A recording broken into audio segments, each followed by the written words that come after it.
Hello! Hi! Welcome back. For another stream! It's time. Yes, Scrim a time. more 428. Time to More scrim. In this time. No. Scrim time. Yeah! More Ah, shenanigans for all these characters. yeah, what did we do last time? We met Kanan. Yeah. Then we went to the... Was it the Center Guy building or was it a different building? I don't remember.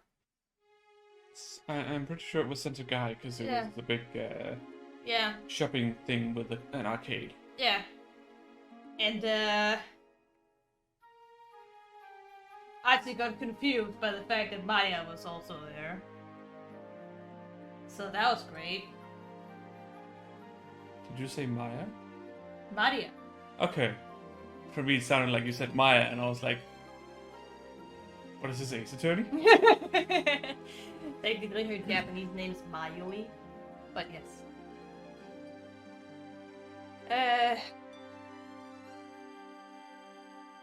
Because they can't say Maya.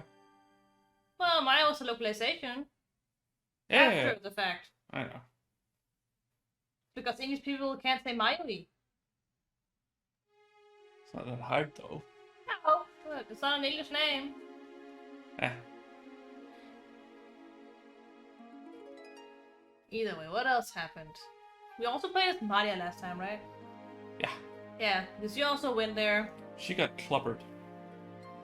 Yeah, she got clobbered by Mr. Tanaka, so he's clearly not a good guy.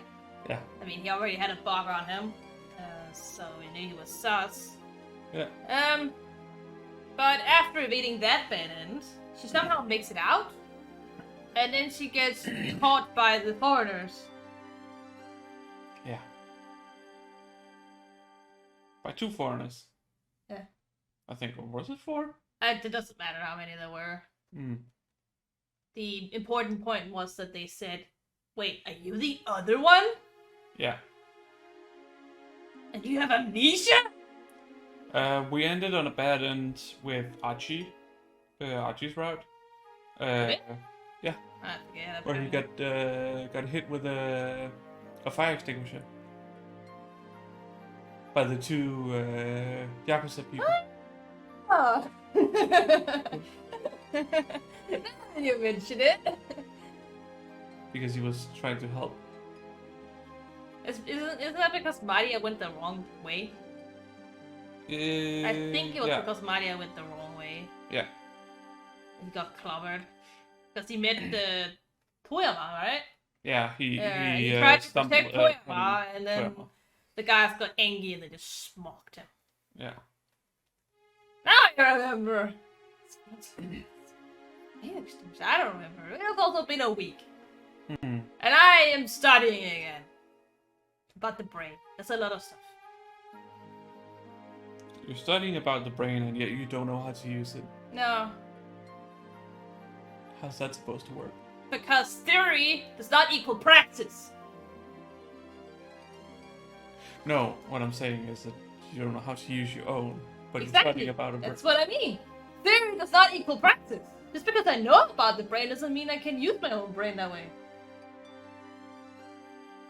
I was more saying that, like, I was trying to go the other way around. Which It's like you is- don't know how to use your brain, but you're still learning about the brain. Because I'm required to become a doctor. I have to. Doctor. Yeah, doctor. I have to pass the subject so I can continue on my master's. It's a requirement. That's not how this works.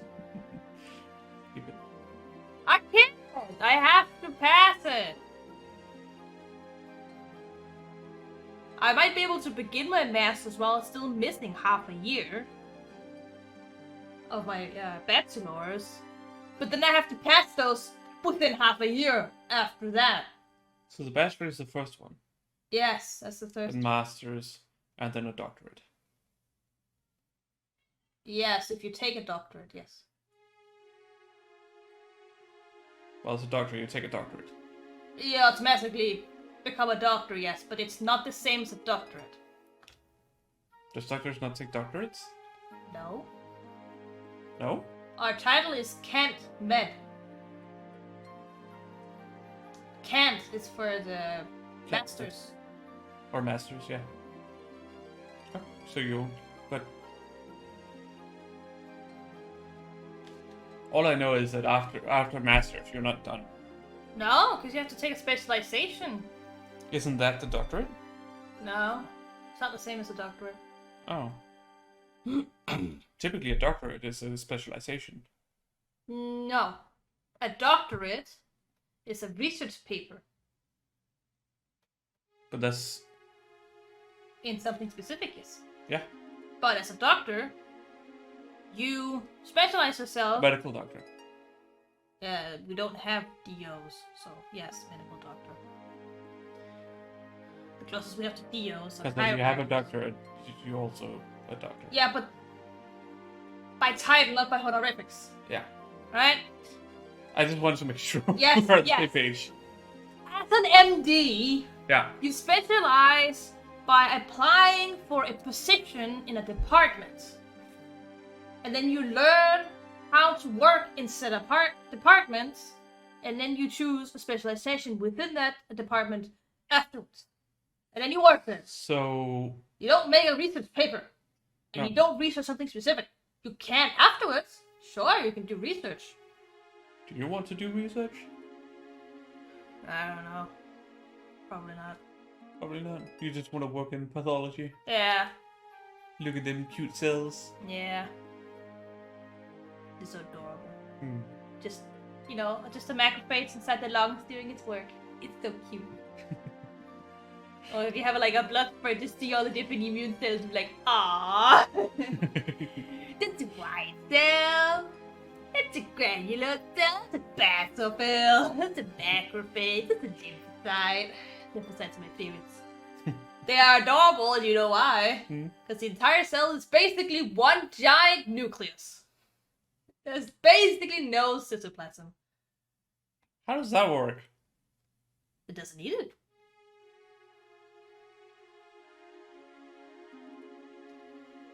So is it a cell? Yeah.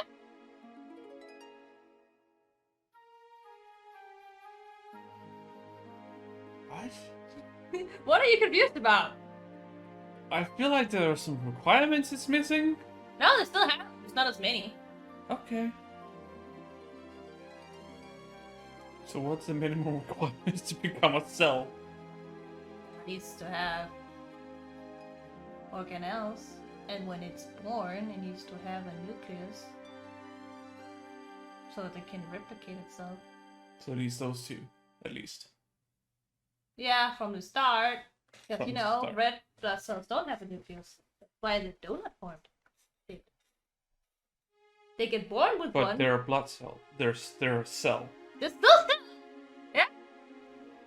But they don't have a nucleus. No! When they mature, the nucleus gets out of them. Until they mature, they have one, yes. The only cell, as far as I know, that doesn't have a nucleus. It doesn't need to replicate itself. It actually doesn't need it at all. So a cell, so a blood cell with a nucleus is blood cancer. Could be, yeah. Or bone marrow cancer.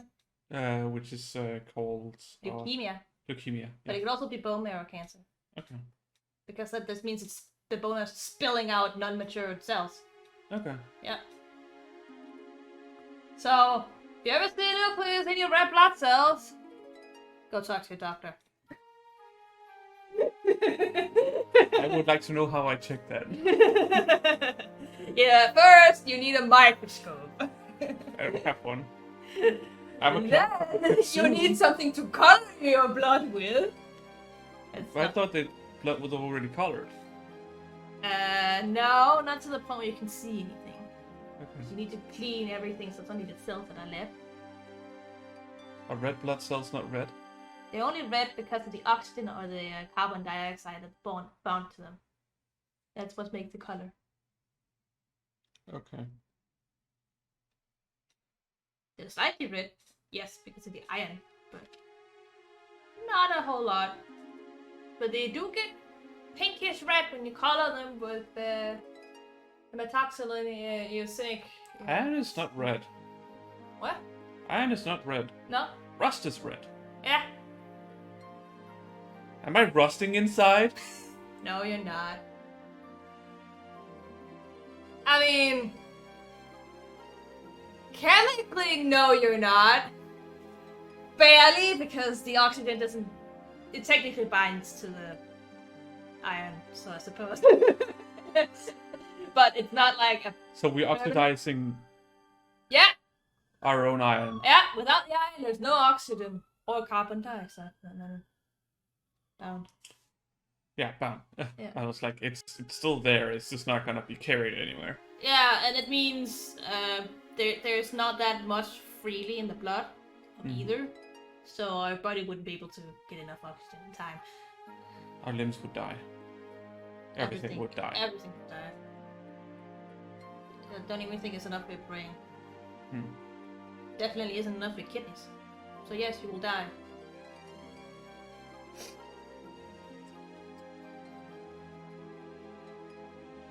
I guess you could say it's what is that phrase? I don't know. Is it on The bone meat? No. You don't get that reference. If anyone gets it, we watch the same things. No, I was thinking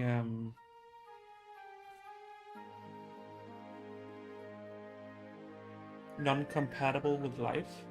Oh, incompatible with life. Incompatible with life. Yes, you are correct. It's incompatible with life. You're entirely correct. Whatever life is. Well, actually, life also has criteria in science. So, we know what life is, scientifically speaking. A virus is not alive. No. It is not. Because it needs other things to replicate. Yep, it cannot replicate on its own. Is a Therefore, blood cell alive then? It can't replicate itself. well, it's called blood cells, so I assume it's alive.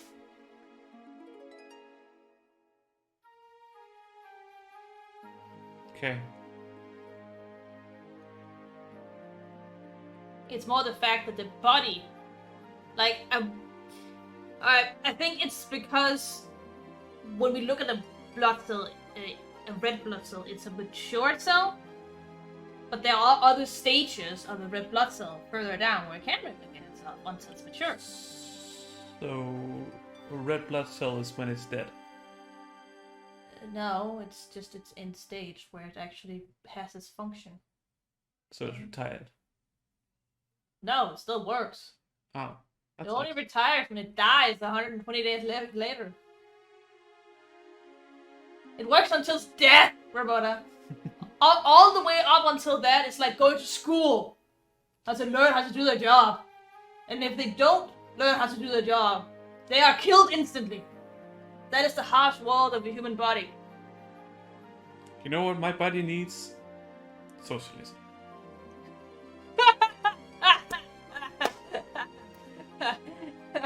Good luck with that. 'Cause that's not how it works. If you let out cells that does a subpar job, oh, you're not gonna hold for very long. That's when you become ill. That's when shit fucks up. I'm already ill. Yes, but even worse, you could die. Especially if those cells manage to replicate themselves. Does that mean you have cancer? And we don't want cancer. No. So there you go. Cancer's bad. Yeah. Even though the cancer cell didn't really choose to have cancer. But, whatever. That's another point. You either die a hero or live long enough to see yourself become a villain. Yeah, basically. That's how it works, right? Mm. I mean, because cancer cells don't die. I mean, that's not true. They don't die on their own. They don't die on their own. No. Only, like, if the tumor's big enough, then they can actually start to die inside because there's no blood supply to them. Yeah. But, no, the tumor itself will keep growing and metastasizing So, once it reaches the cancer is zombie stuff. zombie. The cells become zombies. No. Or do they just become... It's a change in a mutation in the DNA. Multiple ones, very often, that makes the cell proliferate without being able to be regulated, for one. And its self-programmed death also becomes irrelevant. Stuff like that. There are many criteria that needs to be upheld for it to be cancerous. So is cancer the answer to eternal life? No, because it still grows to the point where the inner side just dies. No, that's not exactly what I mean. Not like cancer itself, like having cancer in your body, but like the idea of what the cancer cell does, like because the reason why we get old and we die is because our cells stops working, or everything starts slowing down. It is more specifically because your cells can't divide as fast as they die, yes. Broadly speaking. Okay. Okay, so it's more of a case that you need them to replicate faster. Yeah. So not so much that you don't need them to die. You just No, your cells die all the time. You ever heard of the saying that your taste buds change every 7 years?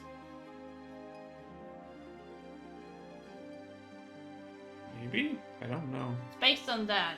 The fact that your cells die and then proliferate all the time. I mean, So by the time... the case with our whole body. What? Is it not? Is that not the case with our whole body? Yes! Broadly speaking. What about our eyes? No. No? Skin and liver. Okay. Everything else doesn't. Okay. Some neurons can, if they have the right support. But broadly speaking, it's skin and liver.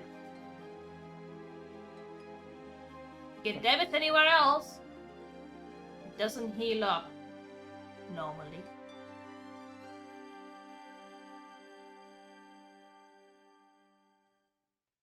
Your blood cells do, but What about muscle then? muscle? Like you could rip a muscle or cut a muscle, but it won't grow back. It won't like. No, not if you rip over the fiber. And it's not attached properly. Then no. You've lost the muscle. It shall become back. In that specific area. What? In that specific area. Yeah, the whole cell is just gonna be built up by fat. Because you don't need anything else but fat. That's why my legs were all floppy when I was in a wheelchair. Mm.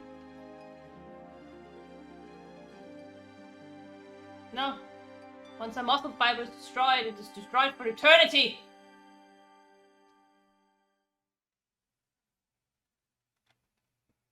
Okay. We've had a long talk about this. Maybe we should start the game. I just have questions. You have many questions. Maybe we should talk about them off stream. We should make a podcast. No, we're already busy now. Not to mention, I still have to study too, and I have to work. We just while you study, I like asking you questions about the stuff, and then we just record it. But at that point, when I'm studying, I don't know anything about it. Which is fine. They get to study with us. That's not how it works, because some of the time I'm studying at uni, like today. Oh yeah, well.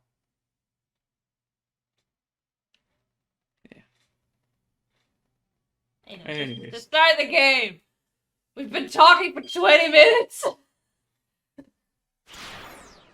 I hope it was a meaningful education for everyone involved. Wasn't me. Yeah, but I meant everyone involved. Alright, Maddie, you are not going to go anywhere that is, you need to go somewhere where there's a lot of people. No, it's not what to say to Hannah. It's further up. There. The man!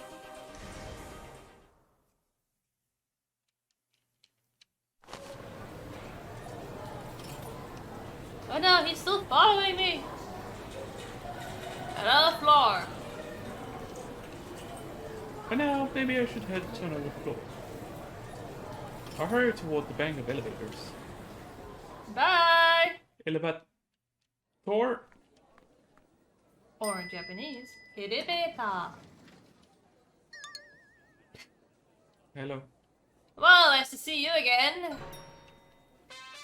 Oh, Yanagita. Well, it isn't Tama. What a coincidence. What a coincidence. Stay right here. Go on. It's Yana Kishta again. I tried to walk on by, but like I don't notice him, but it's already too late. Huh?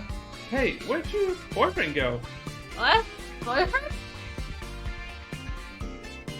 I have no clue what he's talking about. Anyway, perfect timing. Can you give me back that magazine?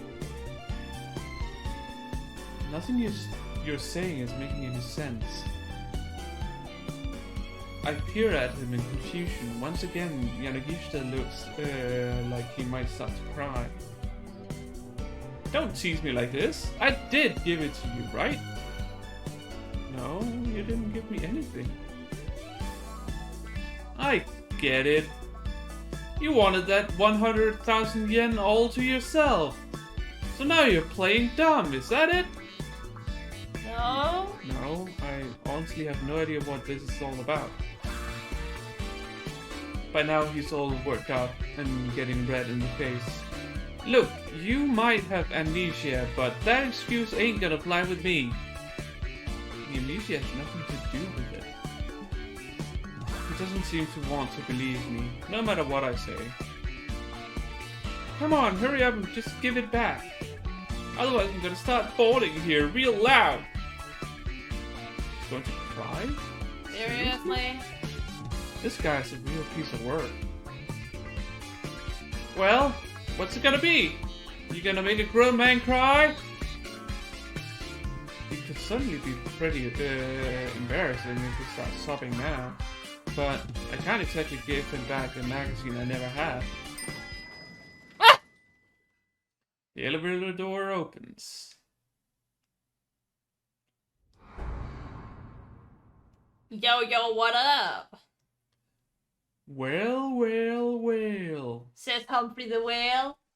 You need to play that game at some point. I don't know what game that is. Oh, Maury. Oh, Amori. Okay. If it is, our little entrepreneur. Entrepreneur,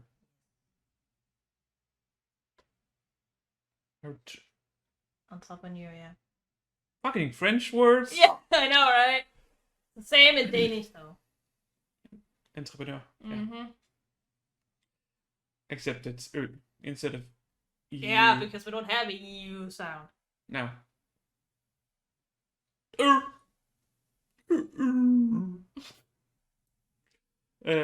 Anyways. We've been looking for you. I just imagine they'd be like, we've been expecting you. I've been expecting you, Mr. Bond. Yeah, exactly. And then he's just like caressing his cat. The two guards, Asao Ozu and his underling, Yudaro Segawa, members of the Tenryugumi Yakuza Syndicate. Ozu is quite frightening when angry. His nickname is Ozu the Ogre, which in Japanese would be Oni Ozu.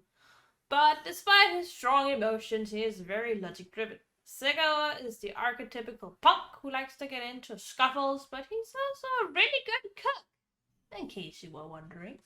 Okay. It's the two thugs from before, and there's no avoiding them this time. Yipes! The men drag Mr. Yanagisha into the elevator. Save me, Tama! He grabs a hold of my hand. Hey, let go of me! Great, now I'm in the elevator too, and the doors are shutting. Now then, Mr. Yanagishita, says the bald-headed man. There's nowhere else you could run. His tone is polite, but also pretty foreboding. Well, wait, just hold on. I can get you the money. I'm just about to get loads of it.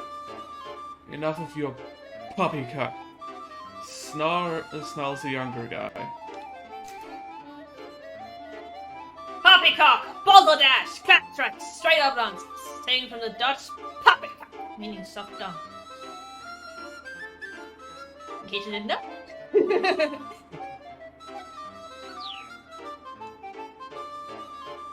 I really mean it this time. Please, you have to believe me. I can pay you 100,000 right now. Yes. You just have to find that magazine again that you gave. 100,000? Not Mania. You really carrying around that much? Asked the bald man. No, on me, the girl. The men turn to eye me. Oh god, no. She's holding on to something that's worth 100,000 yen. What? The sudden turn in the conversation has me all flustered. Tama, please, Yanagishita says. Just hand it over. I already told you, I do not know what you're talking about.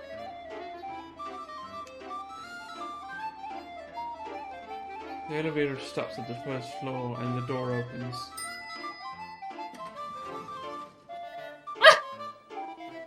Oh!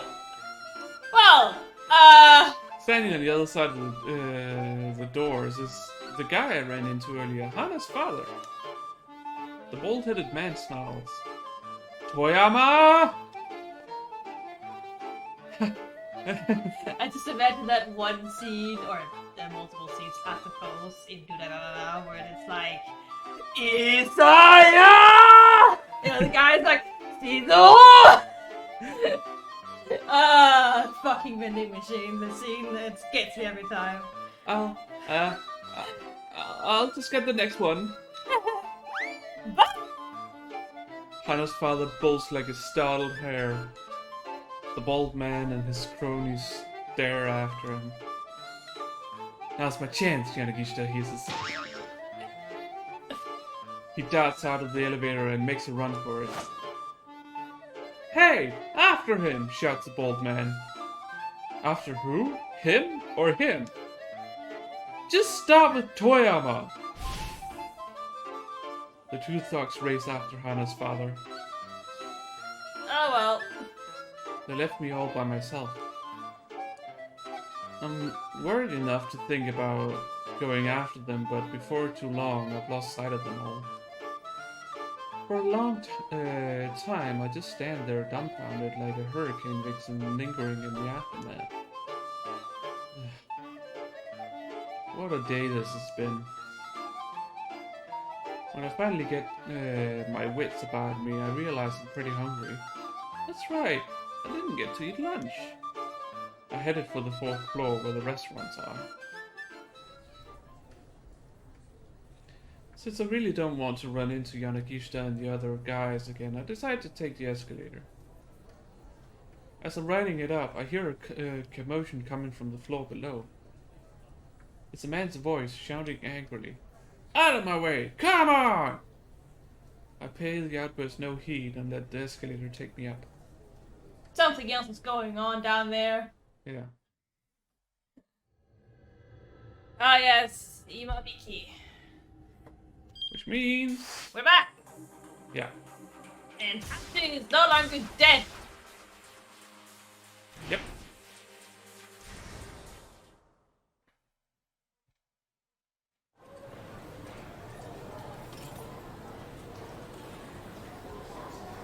Gigo. Yeah, Shibuya Gigo. I think that's what the building was called. Gigo. Yeah. Archie took the escalator down to the third floor. And there was Hitomi standing right in the open after he'd been searching for her high and low. There you are! Oh, we've done this. Yeah, we have. He's like, what?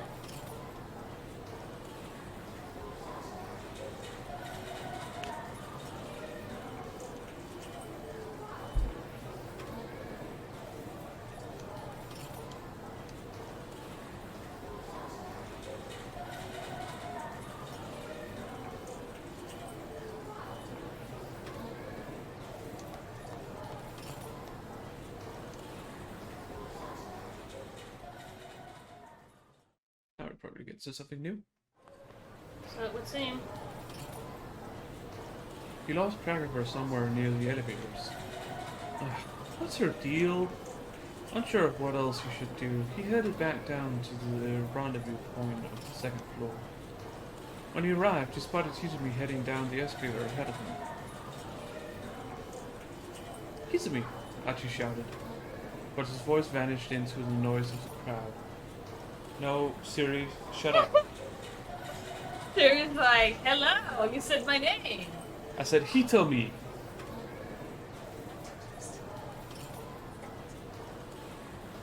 What is she saying?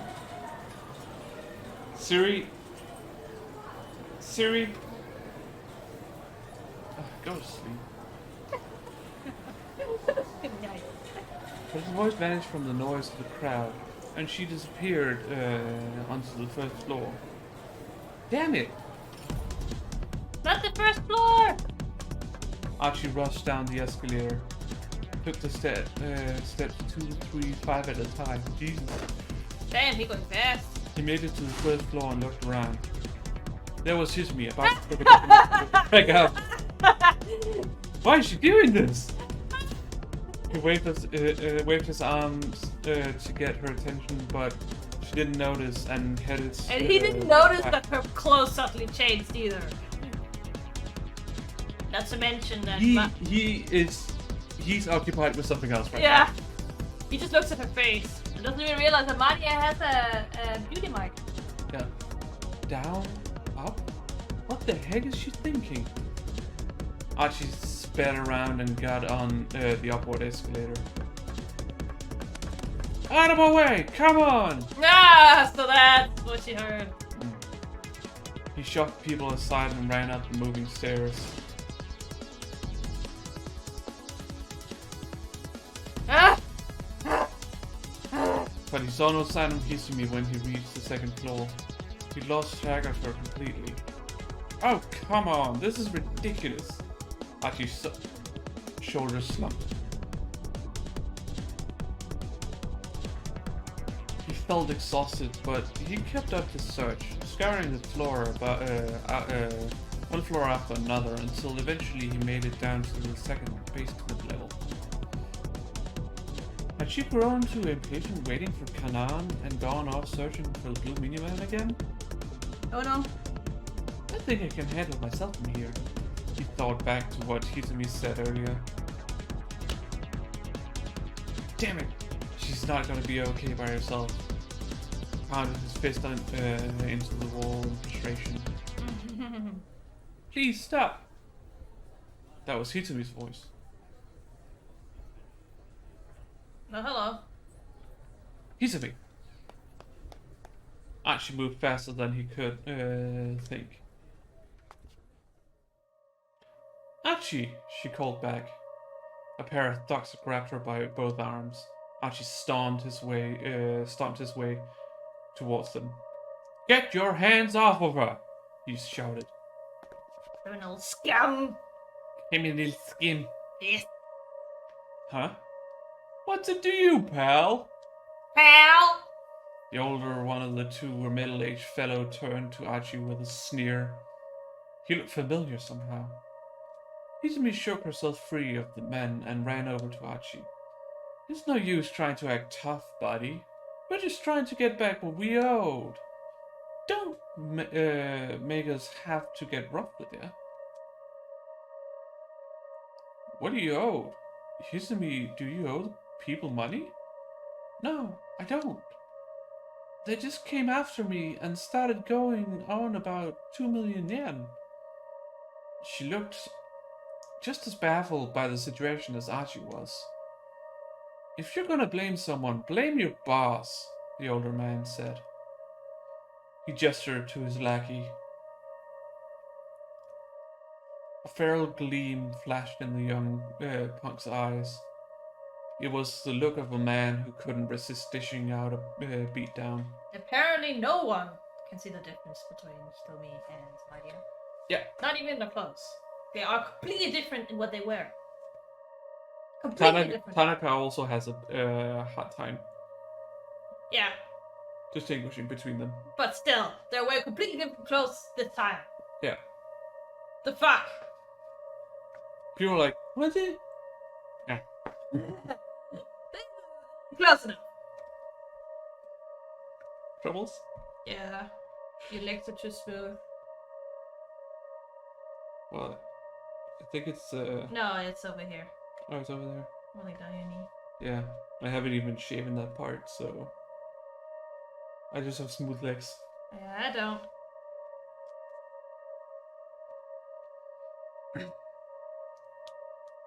He brought up his fist and shifted his feet, shadowboxing a few quick jabs with his left hand. It looked to Archie like the guy was an experienced boxer. Hold on, Hitsumi said. What do you mean, my boss? Say what? Yanagishita! Who the hell do you think? The young punk shuffled closer, fist still menacing. Then his expression changed. Hey. This is not a girl. Hold on, are you Archie? Oh, he's Archie. Hold on a minute. Yeah, that's right. Well, ain't that lucky? Getting to throw down with you like this. The punk sounded pleased indeed. I've heard all sorts of rumors about you, you know. Let's see how true they are. Archie didn't like his chances in a straight-up fight with a trained boxer. What should he do?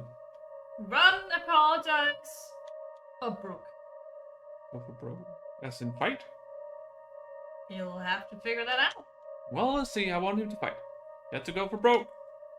His best chance was to hope for an opening to deliver a low kick. Low kick!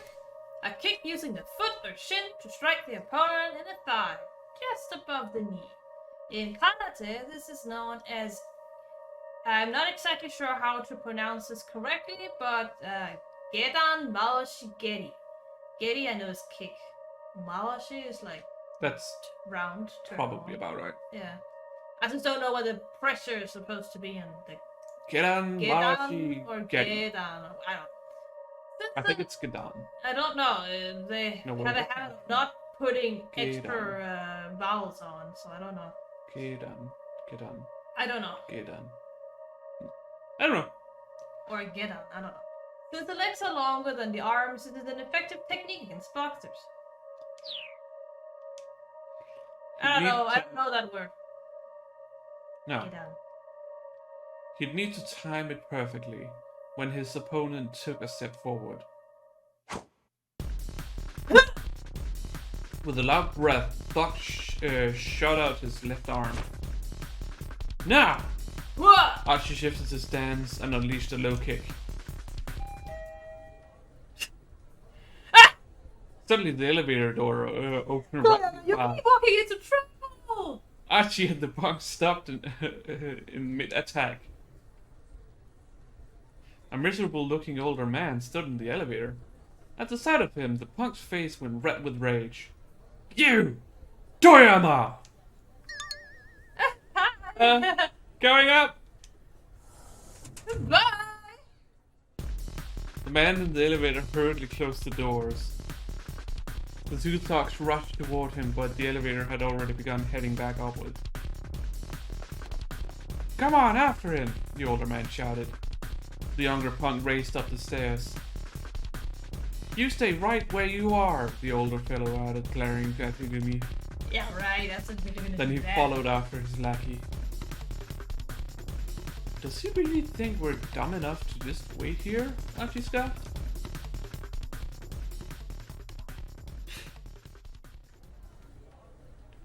Archie, I've been looking all over for you. He gave him an angry swat on the chest. For me? What are you talking about? You were waiting where you said you'd be. Yeah, because you went up to another floor. What do you mean? I went right where you said. On the second floor. Huh? This wasn't quite adding up. The second floor? What are you talking about? You went up to the third floor. No, I didn't. Wait, what? None of this makes any sense. Confused. Archie felt like his brain was getting scrambled. Ha! Super scramble. Got him! Yeah. What's up, Michael? Well, anyway, at least I found you safe and sound. Yeah. The two smiled at one another. She has big eyes. Yeah. Oh! What's up, Michael? Whoa, what's with those clothes? Hizumi's new outfit was completely different from the clothes she had on earlier. I tried on a few things, but wound up deciding on this. You tried on other stuff on? Ah, okay, that explains it. Ah, she said, okay. You can't just leave the store with... That's not how things make sense, actually. But whatever. We know as the player knows what's going on here. At least now things sorta make sense. That's nice, you know. What is? Your clothes, I mean. They look good on you. Thank you. Wow, I'm actually blushing now. You kinda make me blush to say it. Jesus Christ. It's so cute! You can't tell me it's not cute! It's a bit over the top.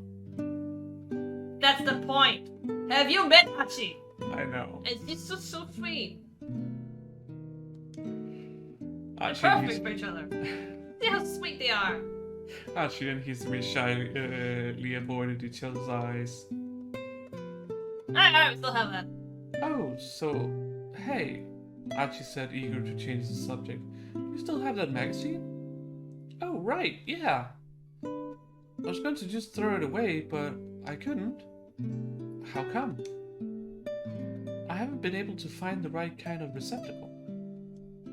Newspapers and magazines are supposed to be kept separate from normal trash, right? Hizumi scanned the surroundings for a suitable bin. Wait, are you serious? Yeah. You're thinking about proper recycling now of all times? Is that weird? No. Uh-oh, I'm in Marry trouble. me. Yeah. I think you might just be Yeah, perfect. marry me, Tommy, please. Archie found himself blushing even harder now.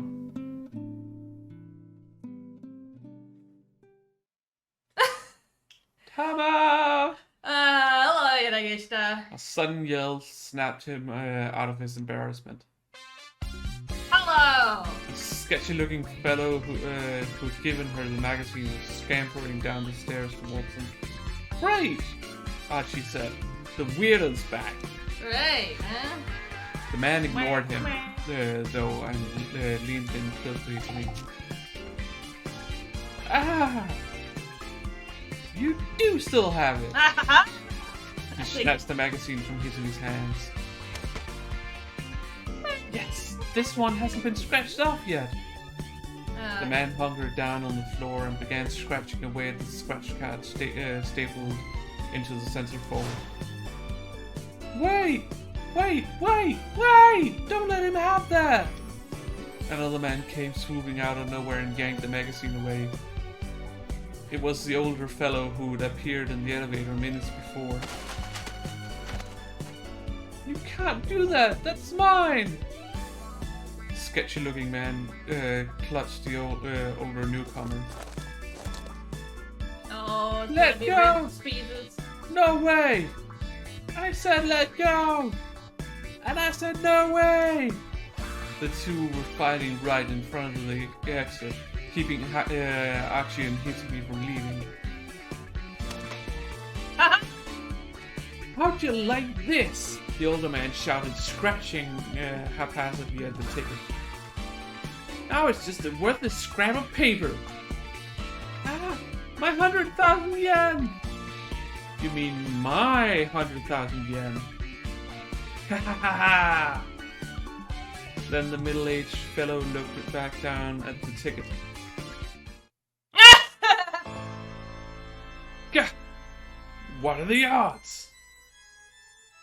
Somehow, his random scratching he'd happened to land himself a winner.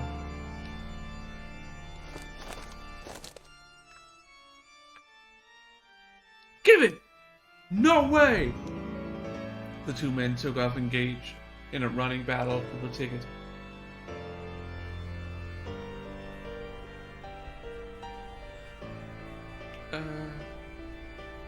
What was the deal with those two? I'm not sure. Archie and Hizumi could only stand there dumbfounded. On the other hand, hey, look at the time, it's almost 3. Yay! The two headed hurriedly for the Gigo bag entrance.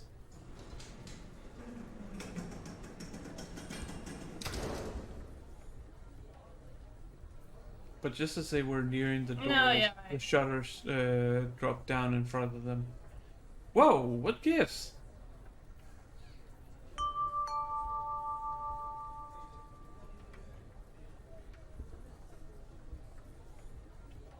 Due to maintenance, all entrances other than the main entrance on the first floor have been closed.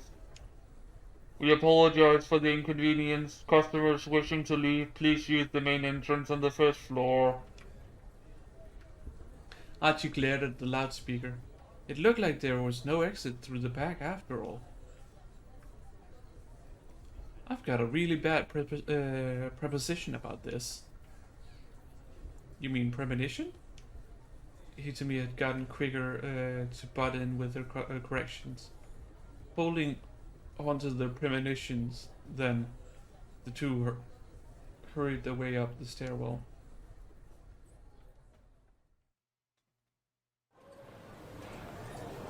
Floor.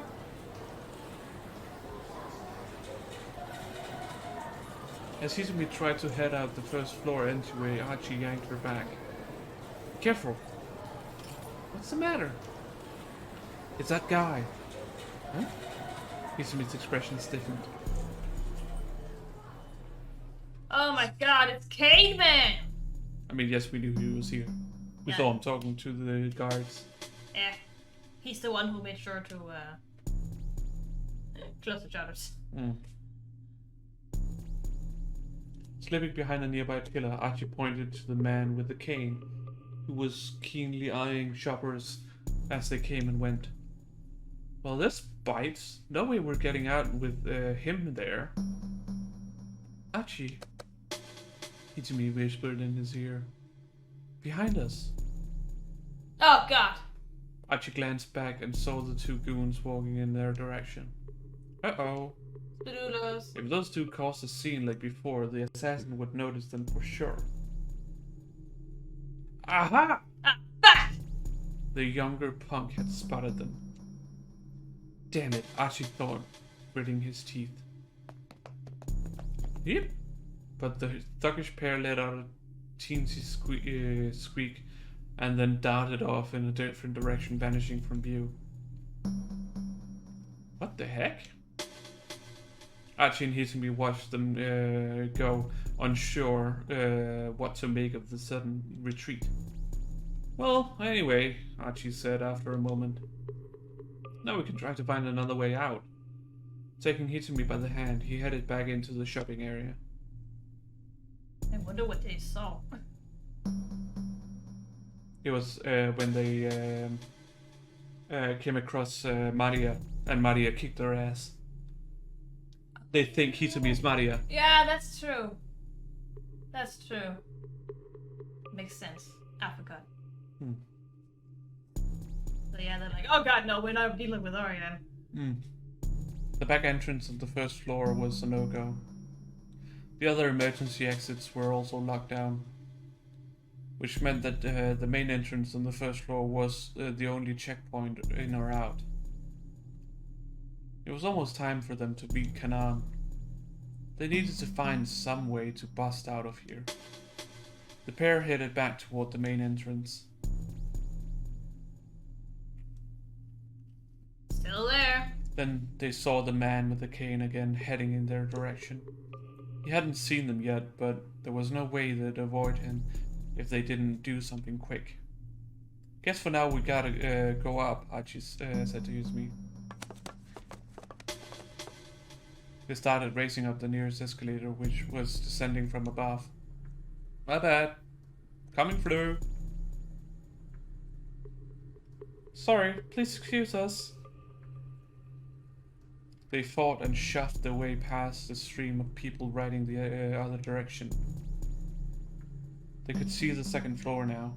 Archie figured they'd be in the clear once they got there. But then a large woman appeared at the top of the escalator heading down. She was the one who'd been in the Chinese restaurant on the 4th floor. The one who'd supposedly packed an entire buffet into her belly. She was wide enough that Archie and Hitomi would never be able to slip past her. Hey, out of the way, Archie shouted. But the young woman ignored him. Shitty doesn't give a fuck. Archie tried to push past, but he just bounced off her. They were drifting inevitably back down toward the first floor. It was like they were riding a conveyor belt that was delivering them right to the assassin. Hello, Chitty. This was not good. If they didn't do something soon, they'd... Wait a second. Something must have caught the assassin's eye. Archie saw him suddenly rush outside. There was no telling what had just happened, but now there was a chance to escape. Archie and Hitomi raced out the door. Run!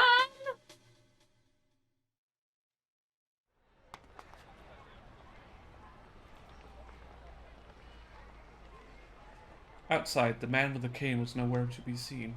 Looks like we're safe. Archie let out a sigh. For now, someone said. Keep your eyes open. Hello, Kanan. The sudden words made the two turn with a start. Kanan was standing right behind them. She'd gotten this close and neither of them had noticed a thing. She moved with all the skill of an assassin. Archie felt a chill shoot through him. You mean a ninja? No, an assassin. I'm a wee. Ninjas are not necessarily assassins. No. It could just be a localization. What? Ninjas are stealthy. Ninjas were often used for collection of info. Yes.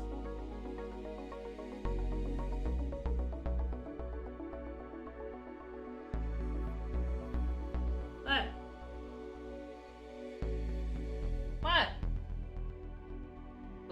looking at? Nothing.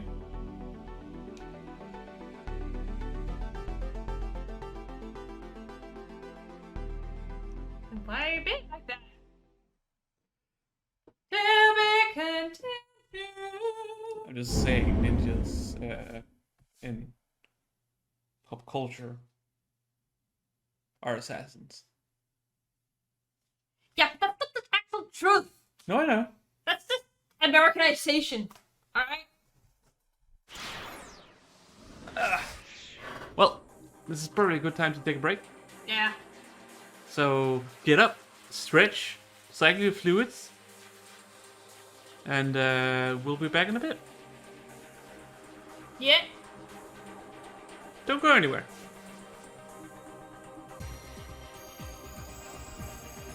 Welcome back.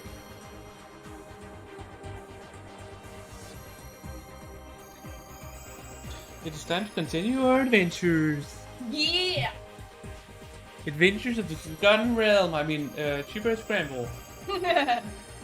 Adventure. Adventure. Adventure. Only Danish people will understand that joke. I don't know what the No. English version says. I I've know never that. watched it in English. No, me neither. Only watched it when it was on television. So. Oh well. We finished at the end. We finished Mario. So, you wanna do? Let's get depressing. Or... Suspenseful? I don't know. It's a bit weird with those a lot. Yeah, also the story is like, oh damn. He's doing some shit. Yeah. Horrible thought. And now Mr. Tanaka was bugged. Hmm.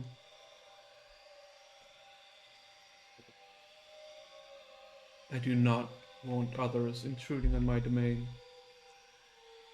Accordingly, I do not intrude on others. That's how I live my life. That's how I forge my sense of calm. But something has begun to drive me mad. The boundaries between myself and others have started to collapse. Oh no.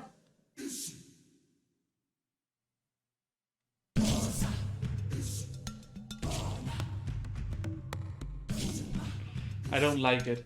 You don't like the song? Oh no! Oh no! Sorry, I didn't- I don't like it at all. I will become something other than myself. And that is one thing I fear I could never bear. Oh no, you don't. Kajiwara tackled Tanaka as he strode toward the door. The two men collapsed in a heap on the front entryway. Hey! Tanaka barked. What are you doing? Hold still. Kajiwara ran his buck trigger over Tanaka's body. It began beeping loudly. Aha! Kajiwara pulled off Tanaka's necktie clip. It's a listening device. Tanaka's face went pale. Where'd you get this? Kajiwara demanded. Well... Tanaka trailed off into silence. I gave it to him. It was I who had appeared on the second floor high landing. You were listening in? Osawa asked brokenly. Ma'am, Kajiwara said, would you mind explaining this? For once, he seemed deadly serious. I was barely able to hear a thing. That's what I get for going with something so cheap.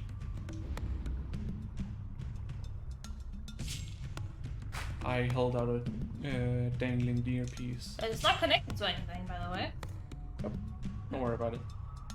And where did you get that?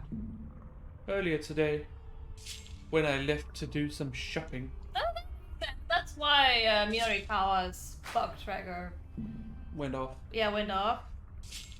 She had it with her then. Yeah. And why did you plant a listening device on Mr. Tanaka? Kajiwara asked. That's what I want. That's what I want to know. Tanaka chimed in. Why would you do this, Mrs. Ozawa? He was trembling. You were outside emailing someone earlier, weren't you, Mr. Tanaka? I saw you from the window. Emailing? Kajiwara looked into Tanaka's face. I nodded. He came back into the house shortly afterward, and I asked him where he'd gone. And what do you think he said? She was practically gloating, playing to her little audience. She began stalking down the stairs. He said he'd gone to check on something at the lab, despite the fact that he was out in the yard there fiddling with his phone the whole time.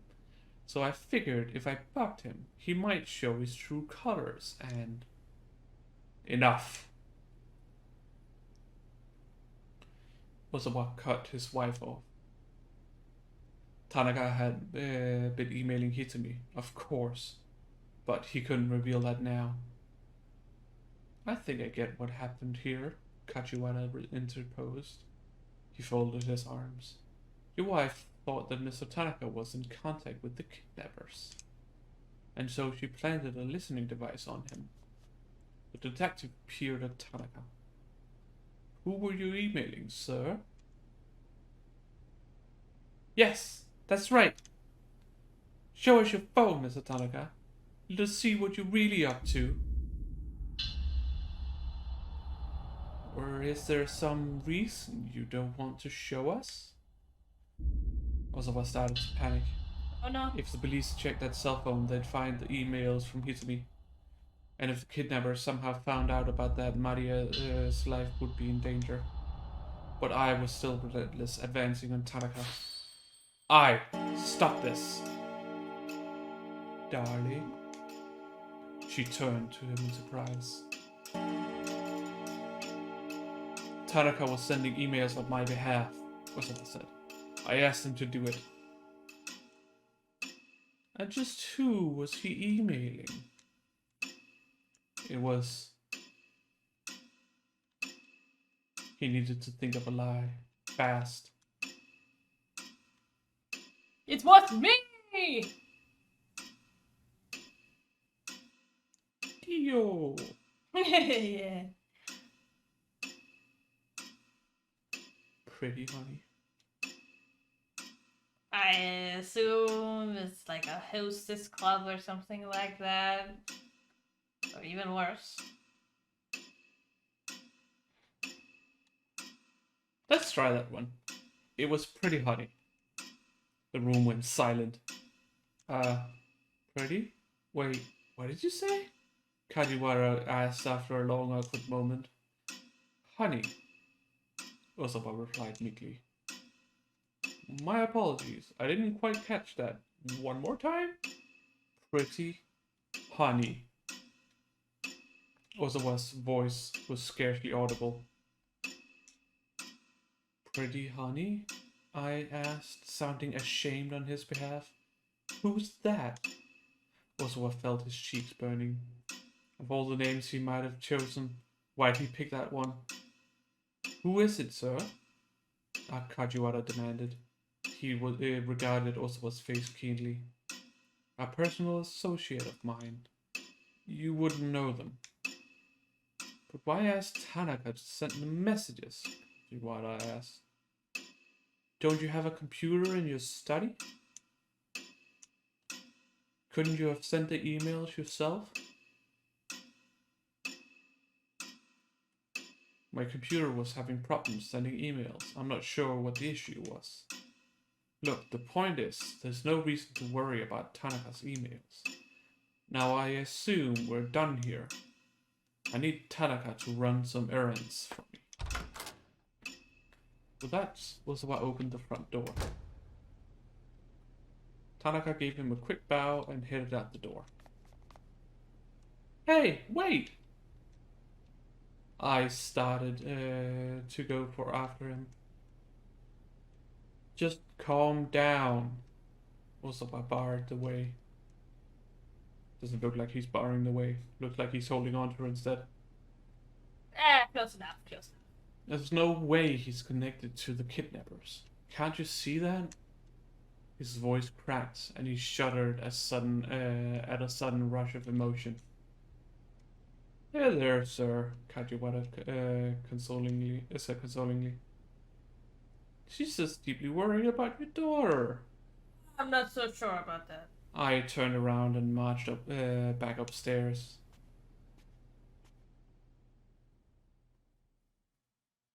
But still, Woo! she is that worried. Giving a tie clip as a gift seems a bit. Thigh clip. Clothing accessory meant to hold one's necktie in place. In the old days, they were a quintessential part of the salaryman's outfit along with cufflinks and the company badge. Recently, tie clips have come back into vogue with some older men, now more frequently referred to as tie bars. Yeah. Kajiwara's muttering trailed off. What do you mean? Ozawa asked. Ah, nothing. Not important. The detective waved a hand dismissively, but there had been a definite note of suspicion in his voice.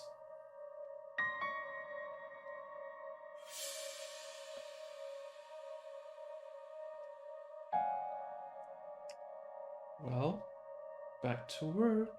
Kajiwara headed back into the living room.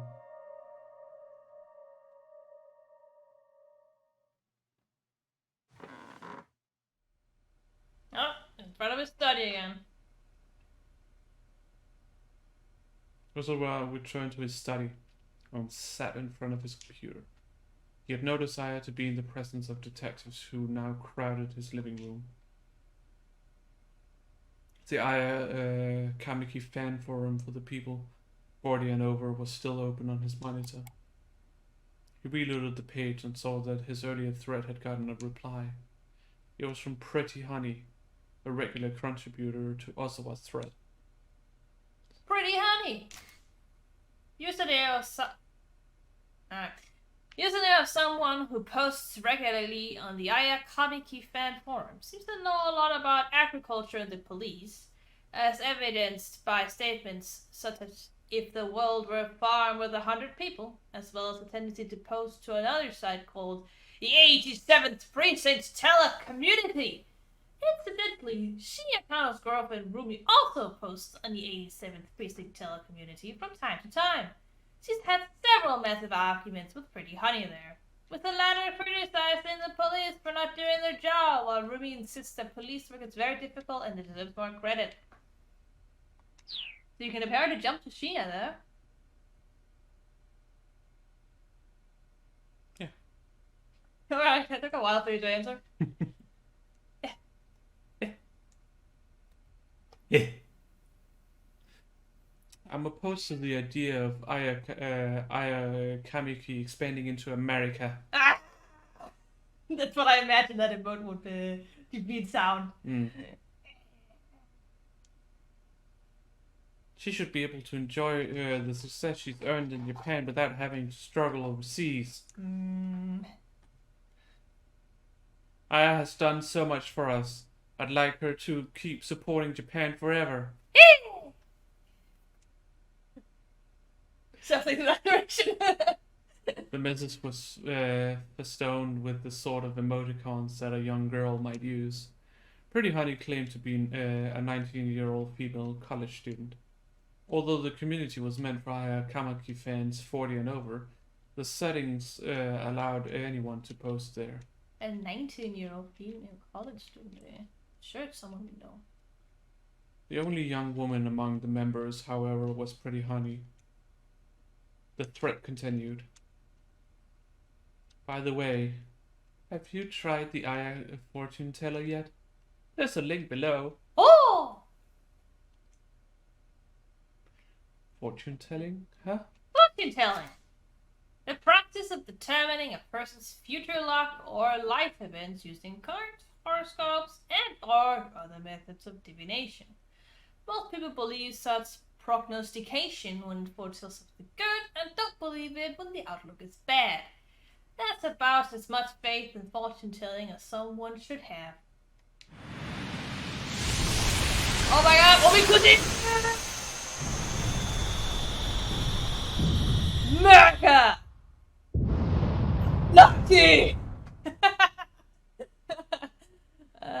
Die! Cole? Joel? I forget the word.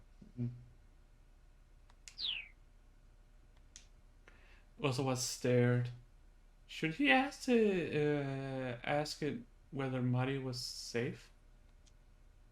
If it gave him a good answer, he'd believe it. If it were a bad answer, he wouldn't. That's not how it works, or whatever.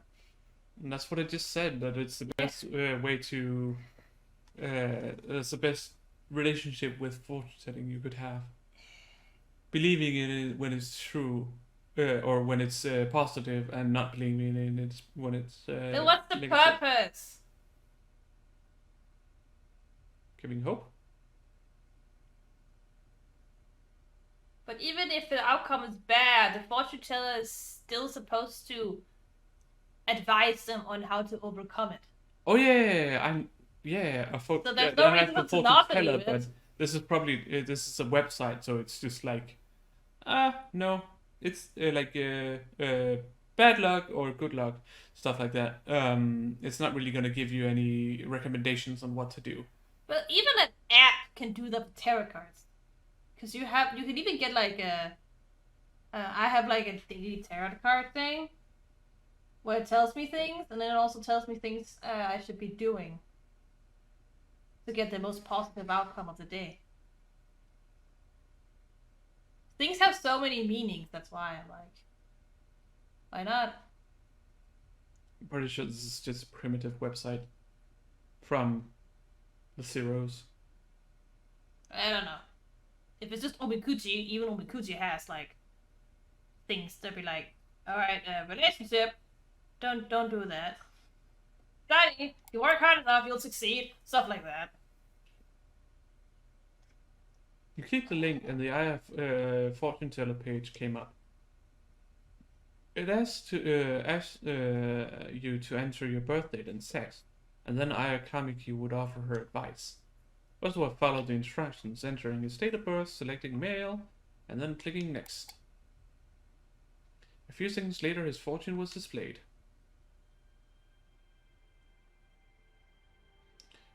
You're a very work-minded person. He'd hoped for some insight on Maria, but instead it was just a write-up about his personality.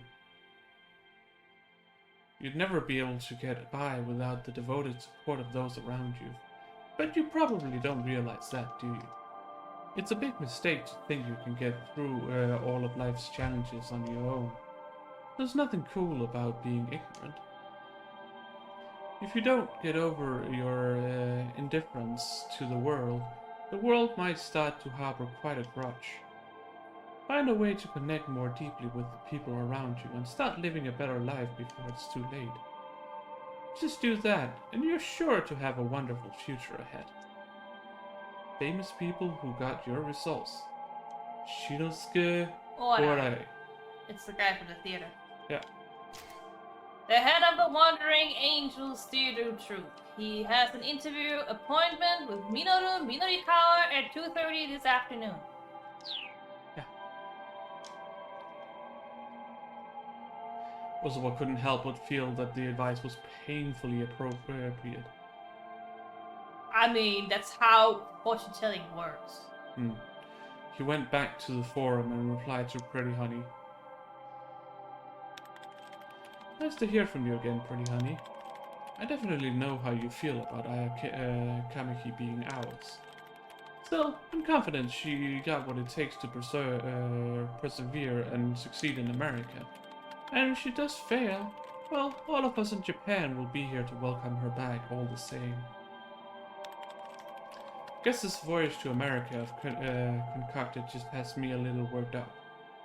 Oh! Ozawa clicked post. and leaned back in his chair. Mr. Osawa! Mr. Osawa! It was Kajiwara, shouting from outside the door. First the toilet, then lunch. What is it now? There's been a development in the case.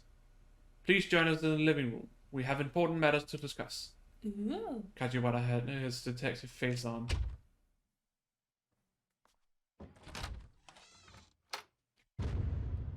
Hello, I. You don't look happy to be here. When Osawa entered the living room, I was already there, looking stern and solemn. Solemn. Now that you're both here, Kajiwara said, allow me to share what we know. We've identified a location that appears to be the Syndicate's hideout. You have? What about Maria? Is she there? Osawa exclaimed. We still haven't been able to ascertain whether your daughter is safe. Well then, what are these important matters you need to discuss? Osawa felt a wave of anxiety rush through him. The hideout in question is a Condominium.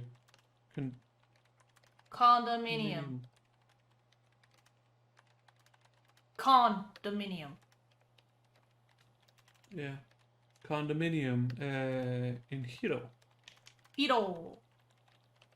Hiro! And it's owned by whom? Mr. Osawa? Please calm down. Tell me! Tell me! Out with it! Kajiwara took a deep breath. The residence is owned by Mamoru Tanaka. Mr. Tanaka!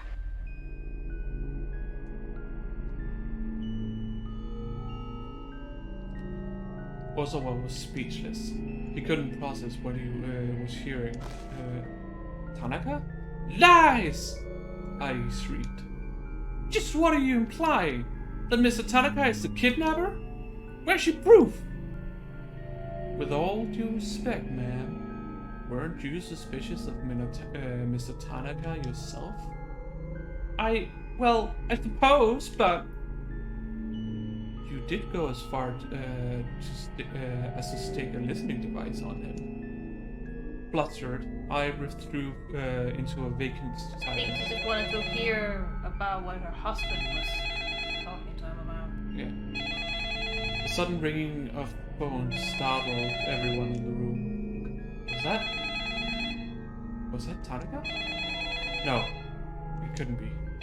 There was no way.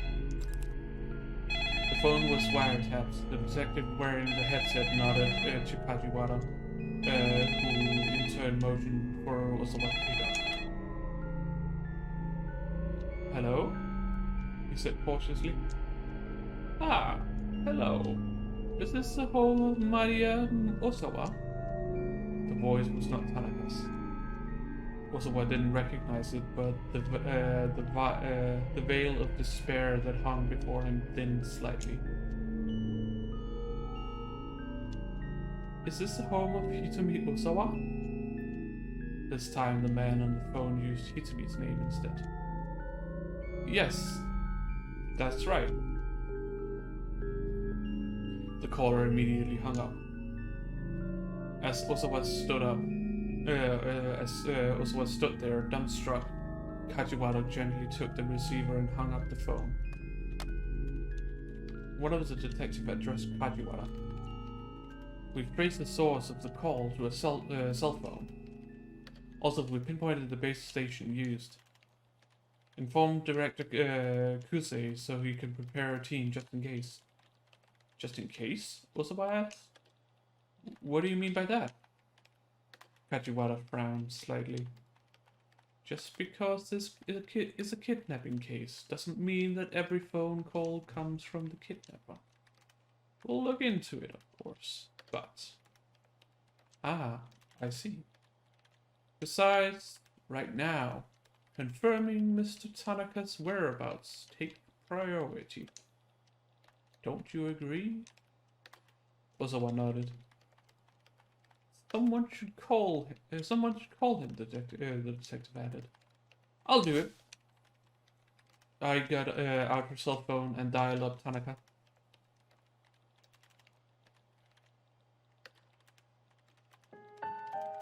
Where was Mr. Tanaka headed? Kajiwara asked. He eyed Ozawa keenly.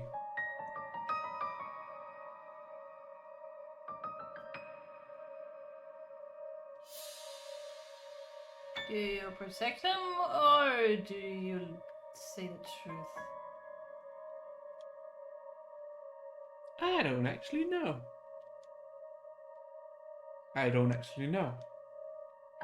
Even leaving out the part about Hitsumi, that was still the truth. If Tanaka was behind the kidnapping, Ozawa knew he ought to tell the police about the blue minivan and the emails from his daughter. But part of him still trusted Tanaka deep down, and he couldn't bring himself to reveal it all. We have investigators en route to Tanaka's condominium, Kajiwara had said. Let's wait for them to report in. We have investigators en route to Tanaka. Okay. Why are you repeating the text? Okay, whatever. Did you press something? Nope. I just pressed A, and it just reset the page for some reason, or whatever. Yeah. Is it up?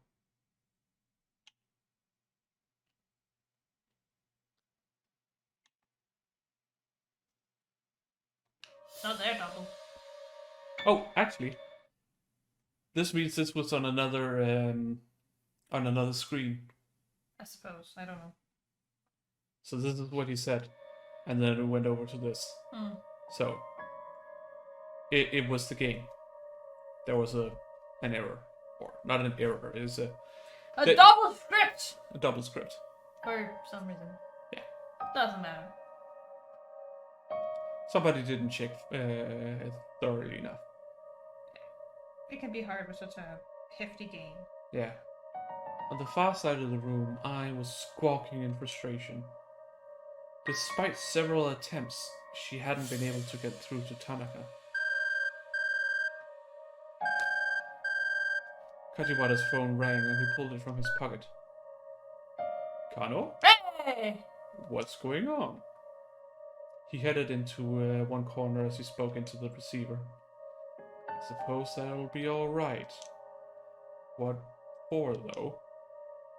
After a few more quiet words, Kajiwara held his phone out to Ozawa.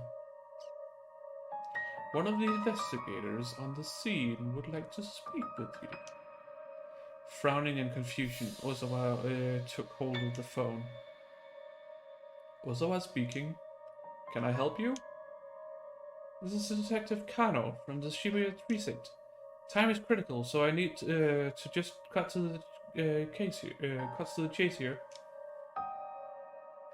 There was a pause on the speaker as the speaker took a deep breath before continuing. Did you give the antiviral drug to your daughter, Hitsumi?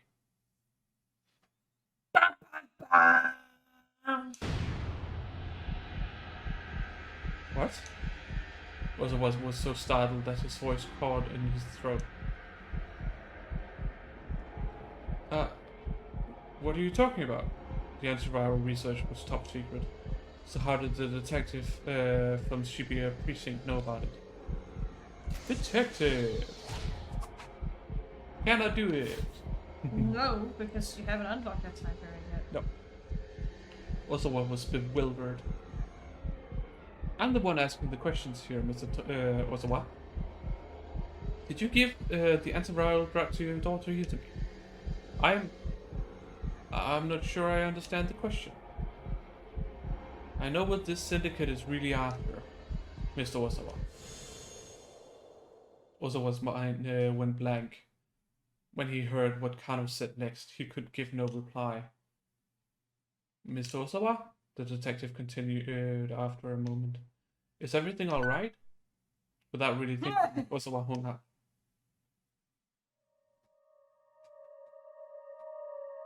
They were after the virus?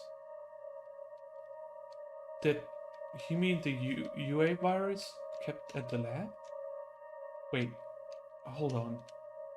The detective had to be wrong about that. The kidnappers must have the UA virus already. Otherwise, I wouldn't have had to do what I did to Hitomi. Do not look away. These are your crimes. Bum bum bum. At last, Osawa understood what those emails from A were all about. They were a preview of the tragedy that was yet to unfold. The kidnappers probably meant to start the main event soon. It might already be too late to stop them. Mr. Osawa? Hachiwara asked. Are you alright? The detective gazed with concern into Osawa's ashen face. Raising himself, Osawa spoke up, his voice hoarse and dry. A killer virus is about to be unleashed in Tokyo. And I know who's responsible. It's me. Bum bum bum. Sudden confession caused the detectives on the side to stir like a hornet nest. Please arrest me. Feeling the weight of his crimes crashing down on him, Osawa dropped his gaze to the floor. He held out both his wrists. I'll tell you everything down at the station people.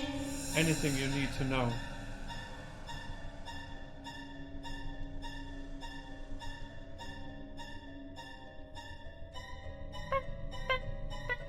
Osawa imagined bodies dropping left and right.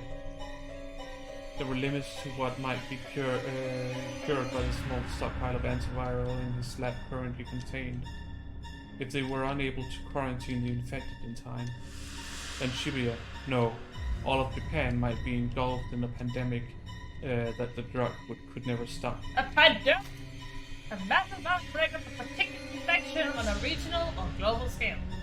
In 1400th century, a massive cholera outbreak is said to have killed 2/3 of the population. And the Spanish flu outbreak in the early 20th century killed at least 25 million people worldwide. Given modern advancements in transportation, some researchers are of the opinion that global risk of pandemic is higher than ever before. Really? Really? It's not like fucking Corona told us anything about that. Yeah. Yeah. Yeah.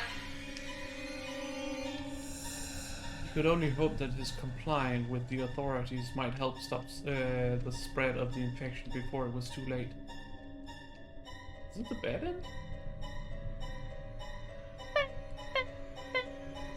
Oh my god! Are we gonna drop a nuke? Yeah. Take it. What an imagination you have. Bad end! Nice. Guilty conscience. The thought of the UA virus devastating Japan filled Osawa with despair. Blaming himself, he asked to be arrested, but this only happened because of what Kano said to him. God damn it, Kano, why did you do it? A simple error in word of choice led Osawa to a completely wrong conclusion. Kano ought to probably inform Osawa just what the kidnappers were after.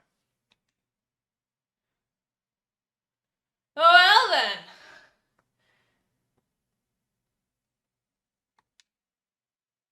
Let's see if we can make it a bit further. But I suppose we should go Paladin. Seems very intertwined with it, yeah? Hi! Kanan? Kano muttered. What's Kanan?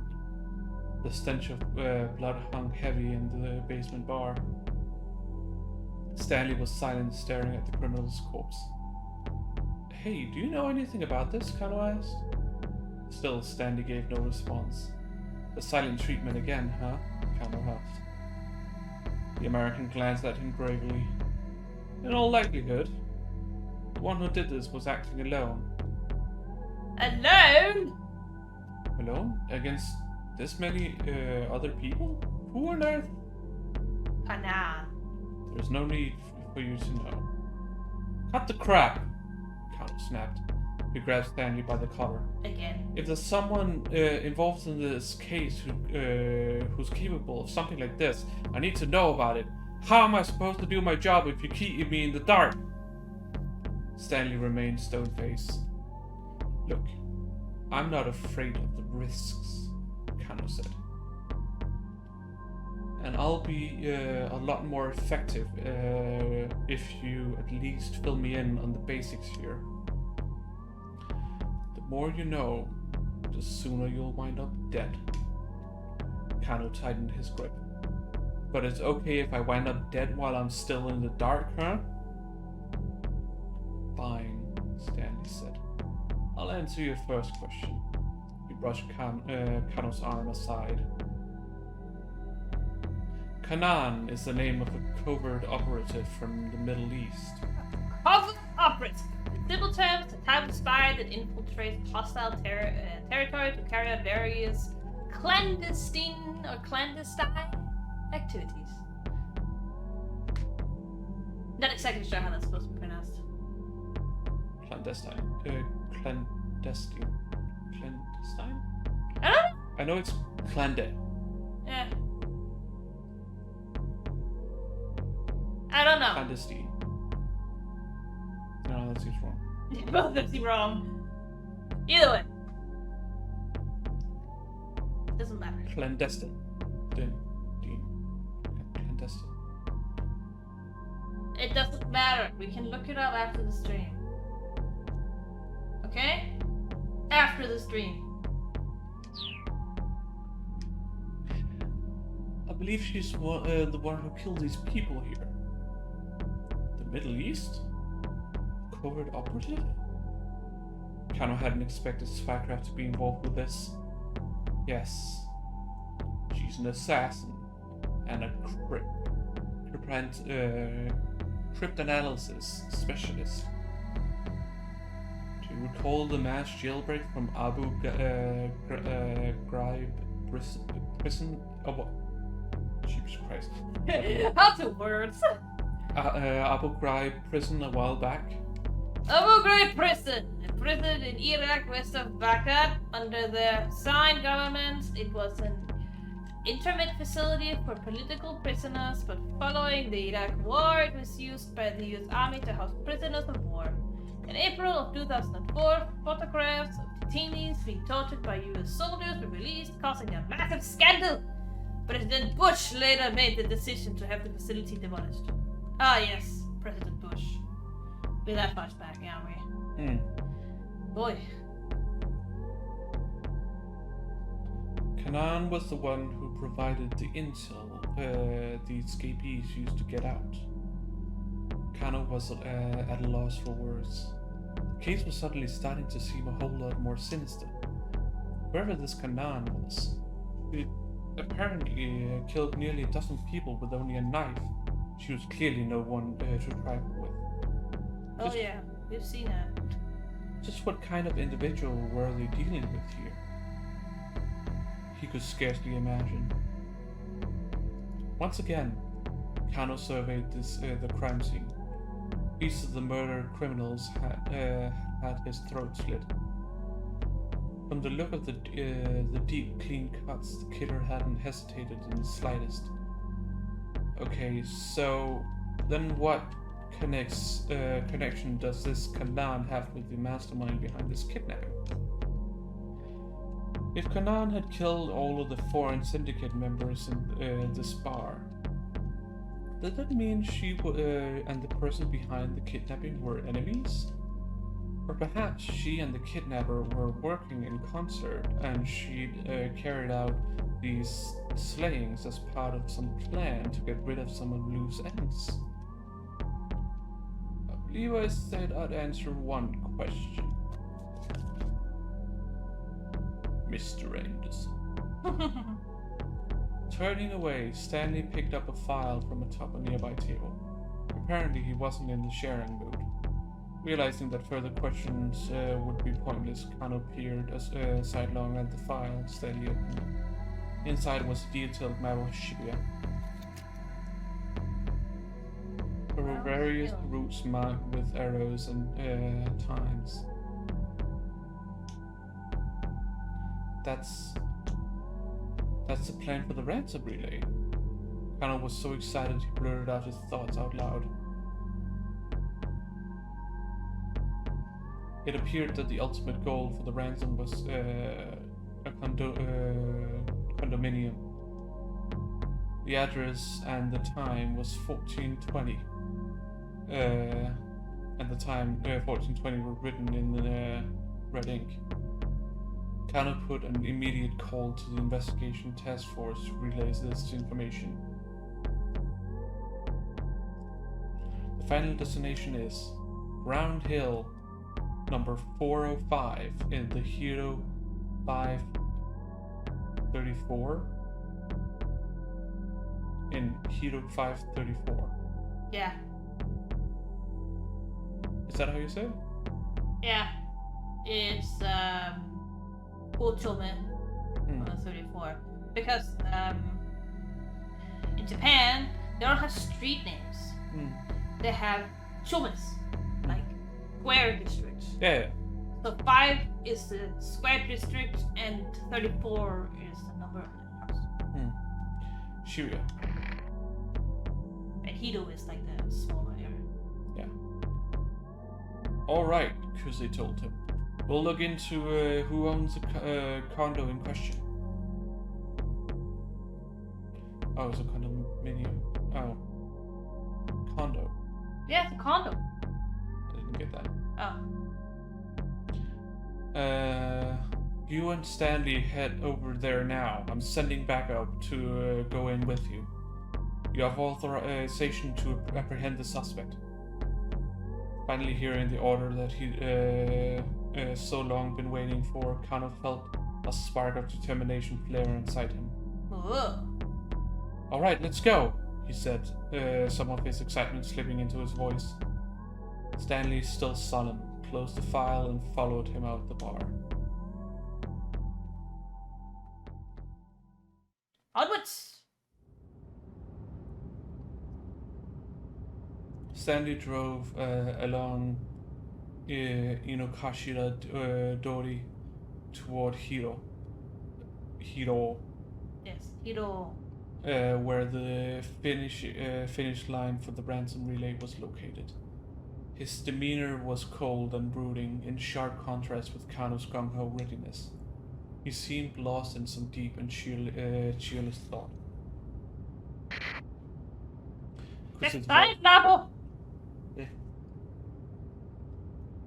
Kuse's voice came in over the wireless as the car came out onto Meiji Dori.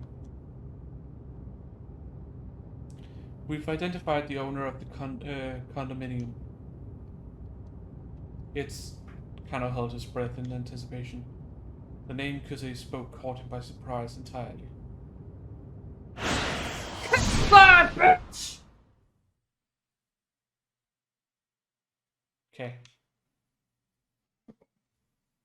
Well, we already know the answer. So. Yeah, but I think we should just stop here. Yeah, it is almost getting late. I have to get up early tomorrow. Yeah. So. Same. We have to get up at the same time, so yes. Yeah. Same. Should I try to wake you up? Leave you up top? Probably a good idea. We can get some sleep.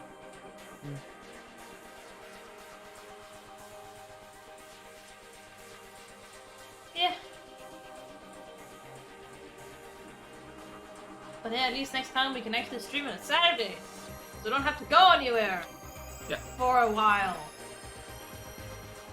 Actually, I don't know whenever we could go on a Saturday again. But yeah, I'm sure it's gonna come at some point. Well, my parents might be here. But that doesn't mean they're gonna be there in the evening. No, that's true. Yeah. But yeah, so we will see you on Saturday then. Yeah! For our next part of this stream series. Yeah. Let's see,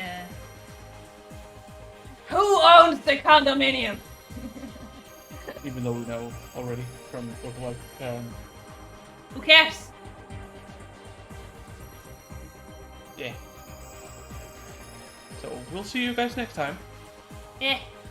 Bye. Bye.